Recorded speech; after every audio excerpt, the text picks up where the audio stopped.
Hello everyone. आज हम लोग डिस्कस करेंगे सीएसआईआर नेट की इम्पोर्टेंट बुक्स के बारे में कि सीएसआईआर नेट की यूनिट को किस किस बुक से हम टारगेट वाइज प्रिपेयर करें। सीएसआईआर नेट की जो यूनिट्स हैं उसको टारगेट वाइज टारगेट बुक से आपको सिलेक्ट करनी होगी। दूसरी बात ये भी ध्यान देनी है कि सीएसआईआर नेट में कौन सी यूनिट ज्यादा स्कोरिंग है उसको अच्छे से प्रिपेयर करना, उसके नोट्स बनानी है और साथ साथ टेक्स्ट बुक को भी इग्नोर नहीं करना है। तो आज कुछ स्कोरिंग टॉपिक्स जो हैं जिनसे ज्यादा क्वेश्चन सी पार्ट में पूछे जाते हैं उन बुक्स के बारे में, उस टॉपिक के बारे में हम कोरिलेट करके डिस्कस करेंगे। तो इसमें सबसे स्कोरिंग टॉपिक जो है हमारा वो सेल बायोलॉजी का है। ओके, सबसे ज्यादा स्कोरिंग इससे सी पार्ट में बहुत सारे क्वेश्चन पूछे जाते हैं और इसके लिए सबसे इंपॉर्टेंट बुक जो आपकी है सेल बायोलॉजी की द सेल, ब्रूस अल्बर्ट की बुक को आप लोग इग्नोर मत करिए। इसमें मैक्सिमम टॉपिक आपको सेल बायो और ट्रांसपोर्ट सिस्टम के मिल जाएंगे। बाकी बायोकेमिस्ट्री के लिए आप लोग जानते ही हैं प्रिंसिपल ऑफ बायोकेमिस्ट्री की बुक लेनिंजर को इग्नोर नहीं करना है। उसमें ऑक्सीडेटिव फास्फोरिलेशन, प्रोटीन ग्लूकोज के ट्रांसपोर्ट को अच्छे से प्रिपेयर कर लेना है। फिर उसी के बाद मॉलिक्यूलर बायोलॉजी के भी कुछ टॉपिक और कॉन्सेप्ट आपको 10 सेल ब्रूस की बुक में मिल जाएंगे।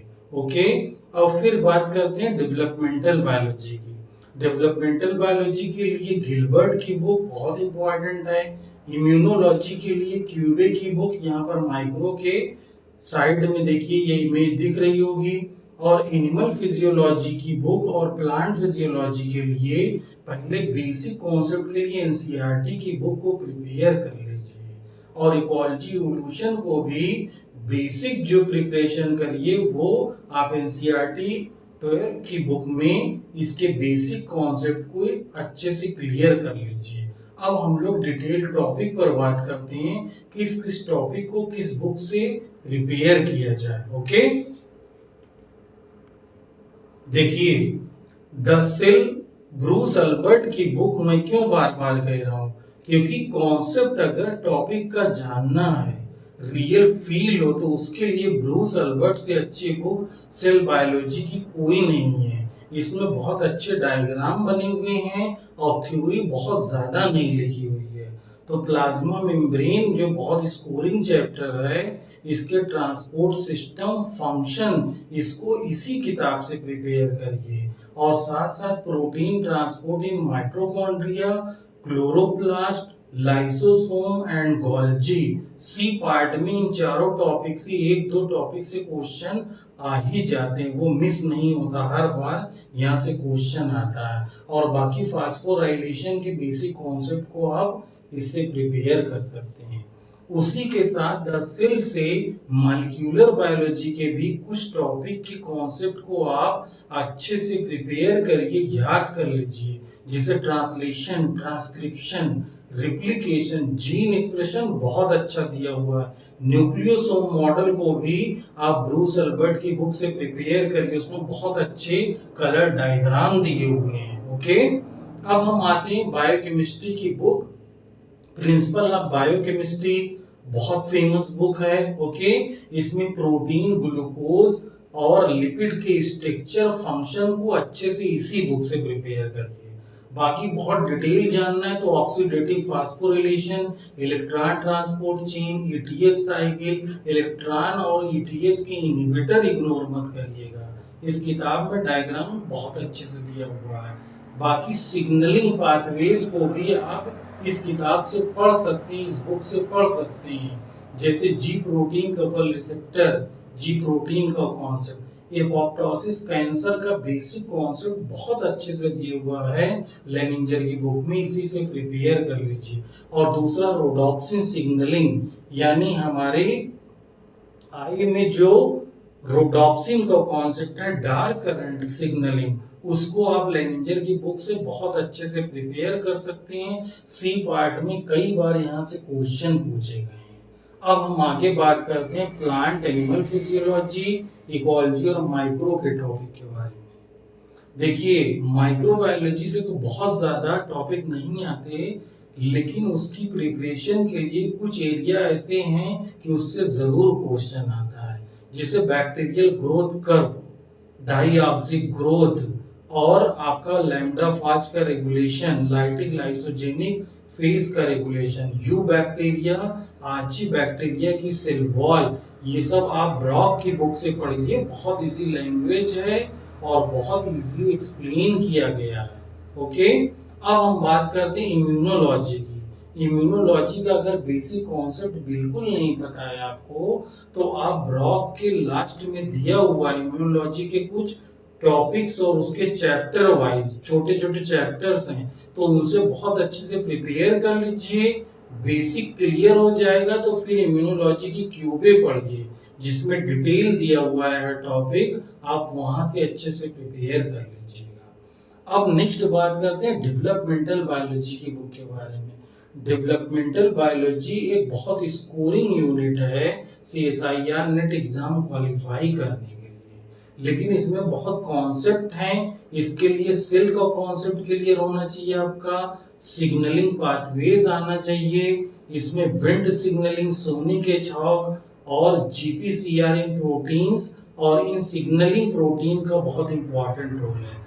तो 5-6 टॉपिक से रेगुलर क्वेश्चन ये पार्ट में आता है, जैसे ड्रोसोफिला का डेवलपमेंट, एम्ब्रियोनिक डेवलपमेंट, उसमें हॉक्स जीन का concept, vulva formation in C elegans, limb development, embryonic development in animal and plant cell, तो उसको बहुत अच्छे से प्रिपेयर करिए। ABC मॉडल, और उसमें डेवलपमेंट में सिग्नलिंग है आपकी, जिब्रेलिन ऑक्सिन सिग्नलिंग, ये सब इसी बुक में आपको बहुत अच्छे से मिल जाएगा विद डायग्राम। कुछ क्वेश्चन SIR के सी पार्ट में इसी बुक से डायरेक्ट स्कैन कर दिए गए पेपर में। अगर लास्ट ईयर के पेपर आप देखिए तो कभी कभी जो स्टूडेंट टेक्स्ट बुक नहीं पढ़ते तो कुछ क्वेश्चन वो लैग कर जाते हैं एग्जाम में। Okay, you have clear. अब हम आते हैं फंडामेंटल ऑफ इकोलॉजी। इकोलॉजी भी बहुत एक स्कोरिंग यूनिट है, लेकिन अब नेट का पेपर जो आ रहा है उसमें मैक्सिमम सभी यूनिट से बैलेंस में क्वेश्चन आते हैं। एक टाइम था कि लोग कहते थे कि इकोलॉजी प्रिपेयर कर लीजिए तो नेट क्वालिफाई हो जाएंगे, लेकिन अब ऐसा नहीं, हर जगह से एक बैलेंस में क्वेश्चन पूछे जाते हैं। और कभी कभी थोड़ा बहुत फ्लक्चुएशन होता है कि प्लांट फिजियोलॉजी से ज्यादा क्वेश्चन आ गए तो इकोलॉजी से कम, क्योंकि ये दोनों एक दूसरे से थोड़ा कोरिलेट करते हैं। अब प्लांट फिजियोलॉजी की बुक के लिए पहले बेसिक NCERT की बुक को भी पढ़िए। NCERT के बारे में लोग बात नहीं करते। 11th क्लास की एनिमल फिजियोलॉजी और प्लांट के लिए प्रिपेयर कर लीजिए, फिर डिटेल पढ़िए। प्लांट फिजियोलॉजी की डिटेल के लिए सैलिसबरी की बुक है, ये हर लाइब्रेरी में मिल जाती है और बहुत महंगी भी नहीं है, तो इसको आप ले सकते हैं। इससे रिवाइज करिए detail plant physiology with regulation. और एनिमल फिजियोलॉजी के लिए NCERT की बुक हमने बता ही दी आपको, और इवोल्यूशन उसके लिए भी आप 12 क्लास की NCERT को प्रिपेयर करिए।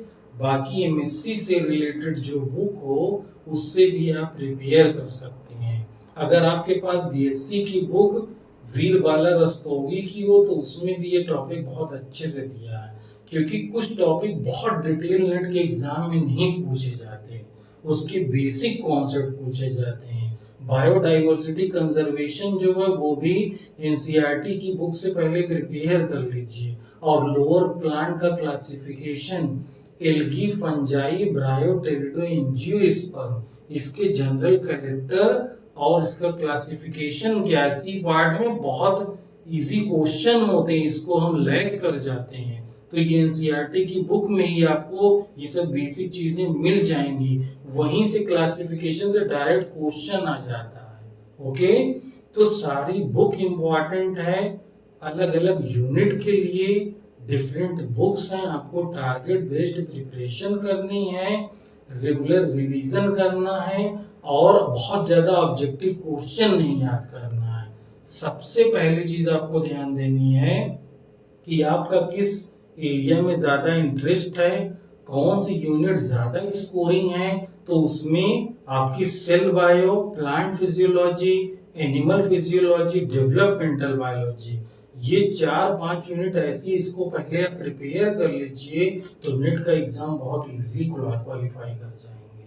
और बाकी अगर बॉटनी से एमएससी है तो वो इकोलॉजी, इवोल्यूशन, प्लांट फिजियोलॉजी और बाकी इधर मॉलिक्यूलर बायोलॉजी के भी टॉपिक्स को आपको प्रिपेयर करना होगा। तो आप बहुत अच्छे से प्रिपेयर करिए। मैं रेगुलर वीडियोस अपलोड कर रहा हूँ, आप हमारे चैनल को लाइक करें, सब्सक्राइब करें फॉर सस्टेनेबल डेवलपमेंट के लिए। और प्लांट फिजियोलॉजी के टॉपिक हमने मैक्सिमम अपलोड कर दिए हैं, उसी से रिवाइज करिए, आपका सी पार्ट में क्वेश्चन सही हो जाएगा। और गेट के एग्जाम में अगर आप ने अप्लाई किया है तो हमारे वीडियो लेक्चर से आप गेट की भी प्रिपरेशन कर सकते हैं, गेट लाइफ साइंस की। तो आप हमारे चैनल को प्लीज सब्सक्राइब कर दीजिए, ओके, फॉर सस्टेनेबल डेवलपमेंट के लिए। Thank you.